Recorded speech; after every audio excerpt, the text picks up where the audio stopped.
On confond souvent subir et défaillir. Mais non, subir, c'est parfois tenir debout alors qu'on devrait être par terre.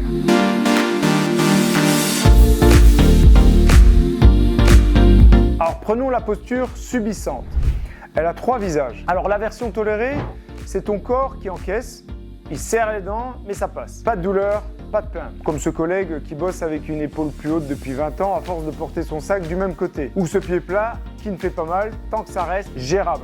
On a la version silencieuse. Bon là, tu n'as pas mal, mais ton corps rame. Les bilans posturaux OPS le montrent. Moins de propulsion, moins de fluidité. C'est un peu comme une voiture qui roule droit, dont les freins commencent à lâcher. Tu ne te rends pas compte, en tout cas tout de suite, mais ça patine. Puis la version en échec. Là, fini de faire semblant. La douleur arrive, la raideur s'installe, la fatigue tombe plus vite qu'une panne de batterie à 3% sans chargeur. Bref, le corps n'a plus les moyens de compenser. Alors le rôle du clinicien, c'est de voir tout ça avant que ça craque. Parce que derrière une belle stabilité apparente peut se cacher une vraie souffrance en profondeur. Et puis, il y a la posture compensante, la plus connue. Là, c'est carrément de l'art. Le corps, il invente des stratégies incroyables pour continuer à fonctionner. Mais attention, ça coûte cher. La compensation principale, bon, on a la compensation installée, c'est une stratégie béton, chronique, efficace. Le corps s'est adapté. Bon, par exemple, une inégalité de hanche, hop, bah, le tronc, il pivote en permanence et ça devient une nouvelle normale. Après, on a la compensation émergente. Au début, bah, tout roule, puis ça se gâte avec la fatigue.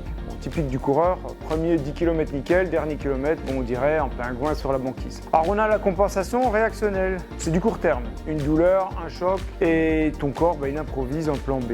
Comme quand tu boites 3 jours après t'être tordu la cheville, juste pour éviter de réveiller la douleur. Mais voilà, compenser n'est jamais gratuit. Ça use, ça pompe de l'énergie, ça flingue la performance. La vraie question, quand faut-il respecter une compensation parce qu'elle protège et quand faut-il la corriger parce qu'elle détruit à petit feu? Et c'est là que la clinique orthokinésique entre en jeu. On lire les stratégies, les comprendre et décider si on les garde ou si on aide le corps à trouver mieux.